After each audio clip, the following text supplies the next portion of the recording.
নবীজি সাল্লাল্লাহু আলাইহি ওয়াসাল্লাম উত্তম চরিত্র প্রতিষ্ঠার জন্য, পূর্ণতার জন্য পৃথিবীতে আগমন করেছেন। মুসনাদে আহমদের 8952 নম্বর হাদিসের বর্ণনা, عن أبي هريرة رضي الله تعالى عنه قال قال رسول الله صلى الله عليه وسلم إنما بعثت لأتمم مكارم الأخلاق। নবীজি বলেন, আমি উত্তম চরিত্র প্রতিষ্ঠা করার জন্য, উত্তম চরিত্রের পূর্ণতা দেওয়ার জন্য আগমন করেছি, প্রেরিত হয়েছি। সুতরাং আমাদের নবীর চরিত্র কেমন হতে পারে? যিনি উত্তম চরিত্র, উন্নত চরিত্র পৃথিবীতে পূর্ণতা দেওয়ার জন্য আগমন করেছেন। উত্তম আর উন্নত চরিত্রর বৈশিষ্ট্যটা এত গুরুত্বপূর্ণ বিষয়, যার মাধ্যমে মানুষ ইবাদাত বান্দিগির সওয়াব অর্জন করতে পারে। আবু দাউদ শরীফের 4798 নম্বর হাদিসের বর্ণনা, عن عائشة رضي الله تعالى عنها قالت سمعت رسول الله صلى الله عليه وسلم يقول। আম্মা জান হযরত আয়েশা সিদ্দিকা রাদিয়াল্লাহু তাআলা আনহা বর্ণনা করেন, আমি নবীজি সাল্লাল্লাহু আলাইহি ওয়াসাল্লামকে বলতে শুনেছি, ইন্নাল মুমিনা লা ইউদরিকু বিহুসনি খুলুকিহি দারাজাতাস সাইম। একজন মুমিন উত্তম চরিত্র লালন করলে, উত্তম চরিত্রে দায়েম কায়েম থাকতে পারলে আল্লাহ পাক তাকে দিনের বেলায় রোজা রাখার এবং রাত্রিবেলায় তাহাজ্জুদ গুজারির সওয়াব দান করেন। সুবহানাল্লাহ। দিনের বেলায় সায়েম হিসাবে রোজাদার এবং রাত্রিবেলায় তাহাজ্জুদ গুজার হিসাবে মর্যাদা লাভ করতে পারে। সুবহানাল্লাহ। আমার আপনার চরিত্র যদি ভালো হয়, আমি দিনের বেলায় রোজাদার, রোজা না রেখেও রোজাদারের মর্যাদা। আমার আপনার চরিত্র মাধুরী যদি, উন্নত চরিত্র যদি হয়, আমার চরিত্রে কোরআন হাদিসের বিঘ্নতা না ঘটে, আমার চরিত্রের মাধ্যমে যদি মানুষ কষ্ট না পায়, আল্লাহ পাক রোজা না রাখলেও রোজাদারের সওয়াব, তাহাজ্জুদ আদায় না করলেও তাহাজ্জুদ গুজারির মর্যাদা আল্লাহ পাক দান করবেন। অন্য হাদিসে নবীজি বলেন, উন্নত চরিত্রে, যার চরিত্র যত উন্নত তার ঈমান তত পূর্ণ। ঈমান, আমার আপনার ঈমান কত বেশি ভালো আমরা বুঝতে পারবো আমাদের চরিত্র কতটুকু ভালো। আবু দাউদ শরীফের 4682 নম্বর হাদিসের বর্ণনা, عن أبي هريرة رضي الله تعالى عنه قال قال رسول الله صلى الله عليه وسلم। হযরত আবু হুরায়রা রাদিয়াল্লাহু তাআলা আনহু বর্ণনা করেন, নবীজি সাল্লাল্লাহু আলাইহি ওয়াসাল্লাম ইরশাদ করেন, আকমালুল মুমিনিনা ঈমানান আহসানুহুম খুলুকা। নবীজি বলেন, মুমিনদের মধ্যে ওই মুমিনের ঈমান পরিপূর্ণ যার চরিত্র পরিপূর্ণ ভালো। যার চরিত্র যত ভালো তার ঈমানের স্তর তত ভালো, ঈমানের পূর্ণতা তত বেশি। এই জন্য পূর্ণ ঈমানদার হতে হলে পূর্ণ চরিত্রবান হতে হবে। পূর্ণ ঈমানদার হতে হলে পূর্ণ চরিত্রবান হতে হবে। চরিত্রবান না হয়ে পূর্ণ ঈমানদার হওয়া যায় না রে ভাই। এজন্যে আমরা আমাদের চরিত্র ঠিক করব, লোকে যেন দেখে বলতে পারে এই মুরব্বী চরিত্রবান, এই ছেলেটা চরিত্রবান, এই যুবকটা চরিত্রবান, এই মেয়েগুলা, এই মহিলা, আমার বউ, আমার পুত্রবধূ, এরা চরিত্রবান। এটা যেন মানুষ বলতে পারে। চরিত্রে ফুটিয়ে উঠতে হবে, তাহলেই আমাদের ঈমানও ফুটিয়ে উঠবে, ঈমানও পূর্ণতা লাভ করবে। এই পূর্ণতার, চরিত্রে পূর্ণতা দেওয়ার জন্য নবীজি আগমন করেছেন। মুসনাদে আহমদের 25813 নম্বর হাদিসের বর্ণনা, সুইলাত আয়েশা রাদিয়াল্লাহু তাআলা আনহা আন খুলুকি রাসূলিল্লাহি সাল্লাল্লাহু আলাইহি ওয়াসাল্লাম। আম্মা জান হযরত আয়েশা সিদ্দিকা রাদিয়াল্লাহু তাআলা আনহাকে নবীজির চরিত্র সম্পর্কে জিজ্ঞাসা করা হলে ক্বালাত, তিনি বলেন কানা খুলুকুহুল কুরআন,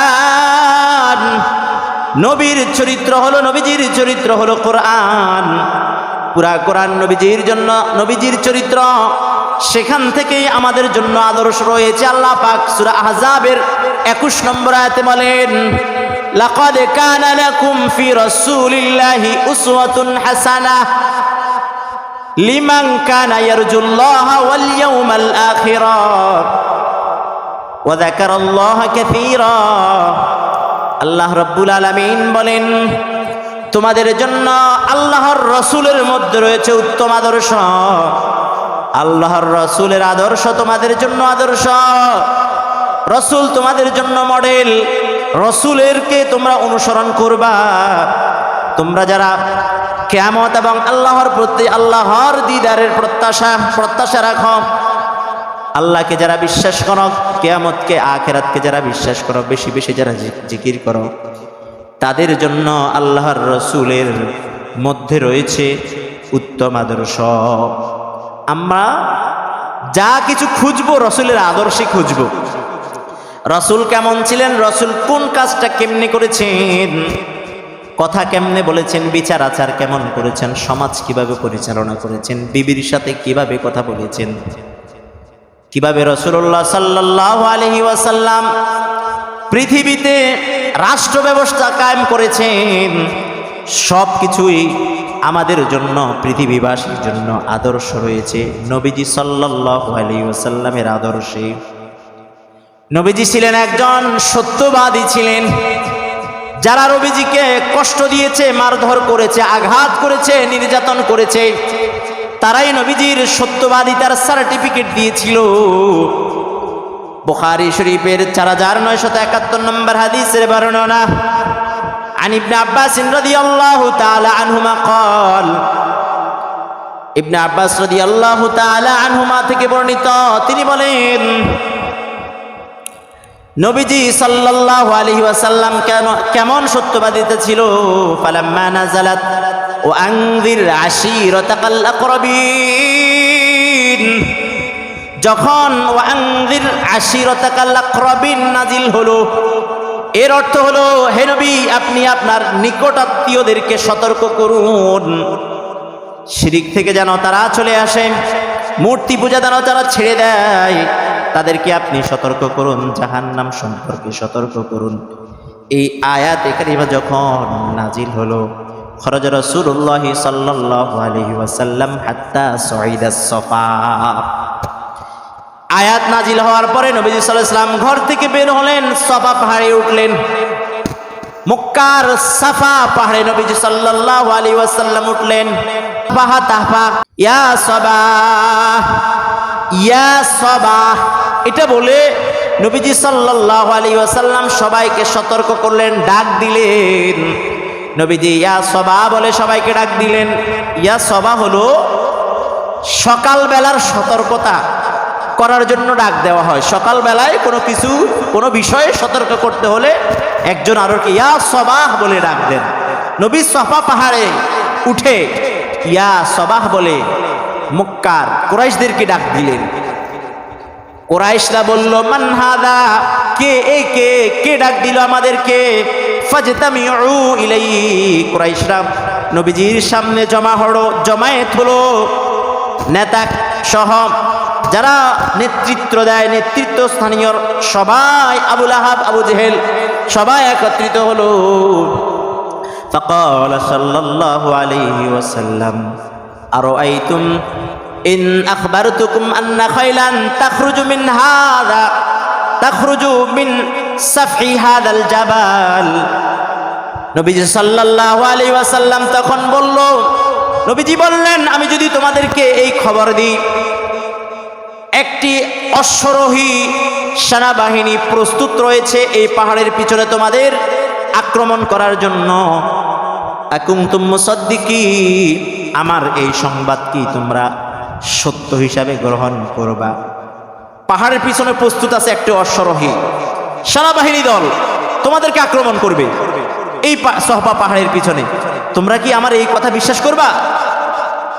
ক্বালু, সবাই একত্রে বলল, মা জাররাবনা আলাইকা কাযিবা, হে মুহাম্মদ, তোমার মিথ্যা বলার ব্যাপারে আমাদের কোনো অভিজ্ঞতা নাই। তুমি মিথ্যা কথা বলেছ এটা আমরা জানি না, আমাদের অভিজ্ঞতা নাই, তুমি কখনো মিথ্যা বলনি, অর্থাৎ তোমার কথা আমরা বিশ্বাস করব। তুমি যেটা বলো তোমার কথাই আমরা বিশ্বাস করব। তুমি তো আল আমিন, তুমি তো বিশ্বাসী, তোমার কথা বিশ্বাস করব।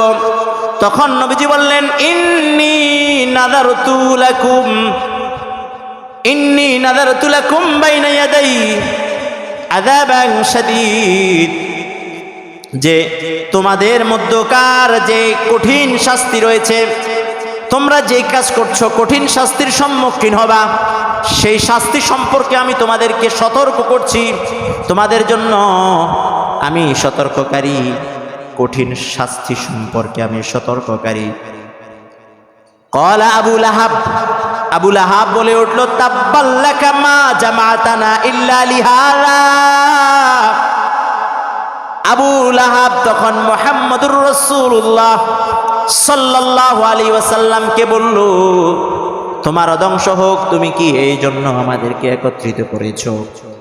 ফানাজালা, তখন আয়াত অবতীর্ণ হলো, তাব্বাত ইয়াদা আবি লাহাবিন ওয়া তাব, আবু লাহাবের দুই হাত ধ্বংস হোক এবং সে নিজেই ধ্বংস হোক। এই হাদিস থেকে বোঝা গেল যে নবীজি সাল্লাল্লাহু আলাইহি ওয়াসাল্লামকে কোরআন হাদিসের বিষয়ে, তাদের পূর্বপুরুষের, তাদের দেব দেবতার বিষয়ে বললে তারা এটা বিশ্বাস করতো না। এটা ছাড়া যত কিছুই করতো, যত কিছুই বলতো, নির্দ্বিধায় তারা মেনে নিত। পাহাড়ের পিছনে কোনো সৈন্যদল ছিল না। তারপরও নবীজি বোঝানোর জন্য বলেছেন, আমি তোমাদেরকে যদি সংবাদ দিই বিশ্বাস করবানি। তারা বলল, মুহাম্মদ, তুমি তো মিথ্যা বলেছ, এই বিষয়ে আমাদের অভিজ্ঞতা নেই। তার মানে তুমি কখনো মিথ্যা বলো নাই, তোমার কথা তো আমরা বিশ্বাস করতেই পারি, বিশ্বাস করি। কাফেররা নবীজিকে সত্যবাদী বলেছেন, আর আমরা নবীজি সাল্লাল্লাহু আলাইহি ওয়াসাল্লামের উম্মত হয়ে সেই সত্যবাদিতার চরিত্র আমাদের মাঝে ফিট করতে হবে। সর্বক্ষেত্রে, সর্ব অবস্থায় সত্যবাদী হতে হবে। সত্য কথা, সত্য প্রচার, সত্যতার পক্ষে আমাদেরকে থাকতে হবে। আল্লাহ তৌফিক দান করুন, সবাই বলি আমিন। কারণ সততা, সত্য, এটা মানুষকে কল্যাণের দিকে নিয়ে যায়, মানুষকে জান্নাতের দিকে নিয়ে যায়। আপনি সত্যের উপর থাকবেন, আপনি কল্যাণের উপর রইলেন। আপনি সত্যের উপর থাকবেন, আপনার এই সততা আপনাকে জান্নাতে নিয়ে যাবে। বলেন সুবহানাল্লাহ। সততা জান্নাতে নিয়ে যাবে। বুখারী শরীফের 6094 নম্বর হাদিসের বর্ণনা, আন আব্দুল্লাহ রাদিয়াল্লাহু তাআলা আনহু আনিন নবী সাল্লাল্লাহু আলাইহি ওয়াসাল্লাম قال, হযরত আব্দুল্লাহ রাদিয়াল্লাহু তাআলা আনহু থেকে বর্ণিত, তিনি বলেন, নবীজি সাল্লাল্লাহু আলাইহি ওয়াসাল্লাম ইরশাদ করেন, ইন্নাস সিদকা ইয়াহদি ইলাল বিররি ওয়া ইন্নাল বিররা ইয়াহদি ইলাল জান্নাহ। ইন্নাস সিদকা ইয়াহদি ইলাল বিররি ওয়া ইন্নাল বিররা ইয়াহদি ইলাল জান্নাহ। সত্যবাদিতা আর সততা মানুষকে কল্যাণের দিকে নিয়ে যায়, আর কল্যাণ মানুষকে জান্নাতের দিকে নিয়ে যায়। বলেন সুবহানাল্লাহ। আপনি সততা, আপনার মাঝে সততা আছে, সত্যবাদিতা আছে, আপনার সকল কাজে কল্যাণ দিবেন কে? আর এই কল্যাণ আপনাকে জান্নাতে নিয়ে যাবে।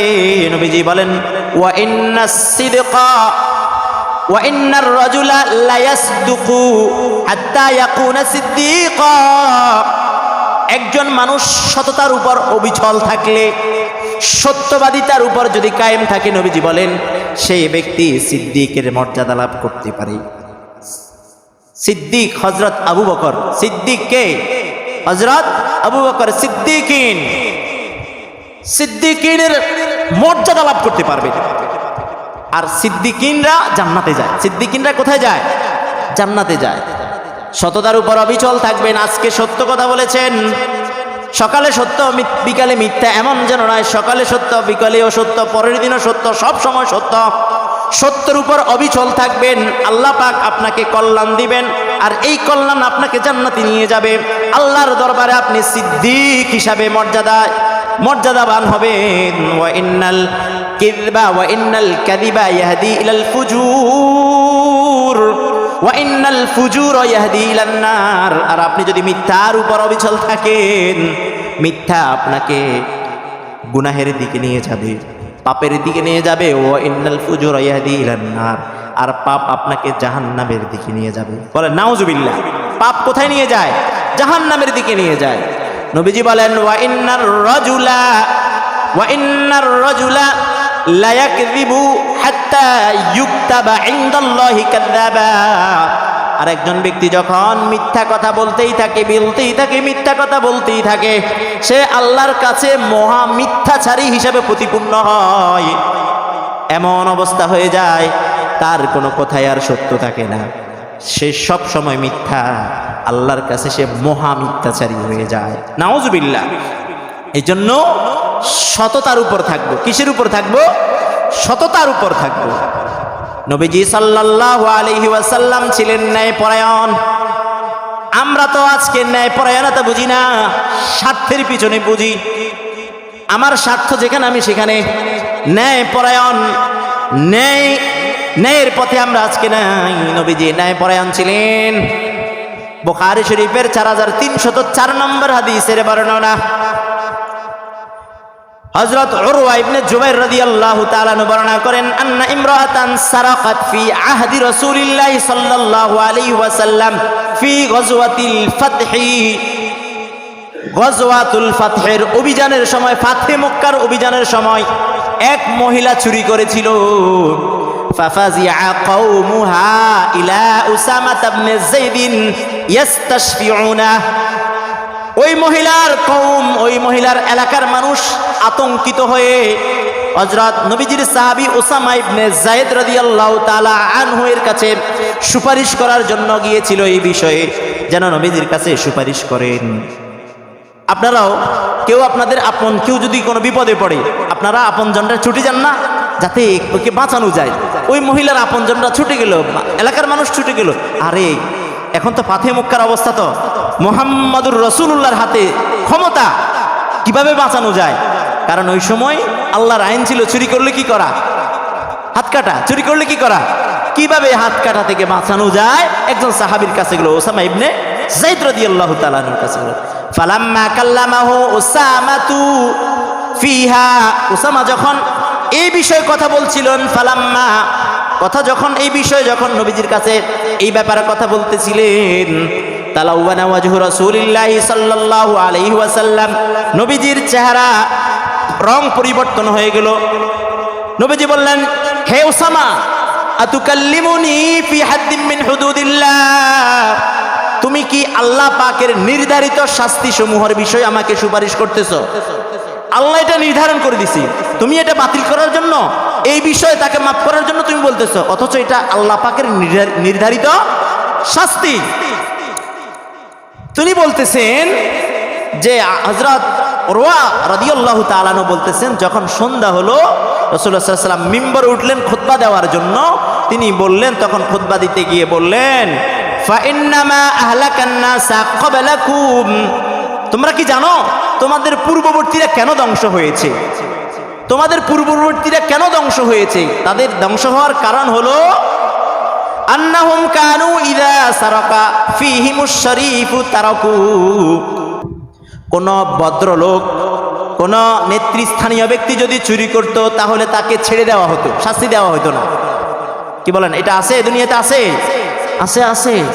নেতৃস্থানীয় মানে এলাকাতে তার একটা প্রভাব আছে, এরকম ব্যক্তি যদি চুরি করত, তখন তাকে ছেড়ে দেওয়া হতো। ওয়া ইযা সারাকা ফীহিমুদ দাঈফ আকামু আলাইহিল হাদ্দা। আর যদি কোনো দুর্বল মানুষ চুরি করত, তার উপর সেই শাস্তি প্রয়োগ করা হতো। এরকম আছে না এখন? এই জন্য সাহাবায়ে কেরাম নবীজি বলতেছেন, তোমাদের পূর্ববর্তীরা এটার জন্য ধ্বংস হয়েছে। মানে কি? ন্যায়পরায়ণতা না থাকার কারণে তারা ধ্বংস হয়েছে। স্বার্থ, রাজনীতি, আমার রাজনীতির দলে এই জন্য অন্যায় করছে, মাফ, ছেড়ে দিলাম, এরা ধ্বংস হবে। এরা কি হবে? ধ্বংস হবে। আর যদি এমন হয় সে যেই হোক, আমার বাপ হোক, আমার মেয়ে হোক, আমার ছেলে হোক, রাজনীতির আমার কর্মী হোক, যেই হোক, দোষ করছে তার সবার কি একই, সবার জন্য বিচার একই, তাহলে এটাই ন্যায়পরায়ণ। আর বিচার সবার জন্য এক নয়, এটা ন্যায়পরায়ণতা নয়, এটার জন্য ধ্বংস অনিবার্য। সমাজে, এলাকায়, পরিবারে, দেশে এটা যতক্ষণ ন্যায়পরায়ণতা আসবে না বিচারে, ততক্ষণ সুখ শান্তি আর সফলতা আসবে না। নবীজি তারপরে বলতেছেন ওয়াল্লাযী নাফসু মুহাম্মাদিন বিয়াদি, যে সত্তার হাতে আমার প্রাণ, আমি কসম করে বলতেছি যে লাউ আন্না ফাতেমাতা বিনতা মুহাম্মাদিন সারাকাত, যদি আমার বেটি মুহাম্মাদের বেটি ফাতেমাও চুরি করতো, লাকাতাতু ইয়াদাহা, আমি তার হাত কেটে ফেলতাম। ন্যায়পরায়ণতা বুঝছেন? যদি আমার মেয়ে ফাতেমাও চুরি করতো, তার হাত কেটে ফেলতাম। এটা হলো ন্যায়পরায়ণতা নবীজি। তারপরে নবীজি আমার রাসূলুল্লাহ সাল্লাল্লাহু আলাইহি ওয়াসাল্লাম বিতিলকাল মারআতি, নবীজি ওই মহিলার বিষয়ে আদেশ দিলেন, ওই মহিলার হাত কেটে দেওয়া হলো। পরে ওই মহিলা তওবা করছে, তার বিয়ে শাদীও হয়েছে। বলতেছিলাম নবীজির ন্যায়পরায়ণতা কেমন ছিল আর আমাদের ন্যায়পরায়ণতা কেমন। প্রতিটা ক্ষেত্রে আমরা ন্যায়পরায়ণ হতে হবে। আল্লাহ পাক আমাদেরকে নবীজির আদর্শে আদর্শিত হওয়ার তৌফিক দান করুন। সবাই বলি আমিন।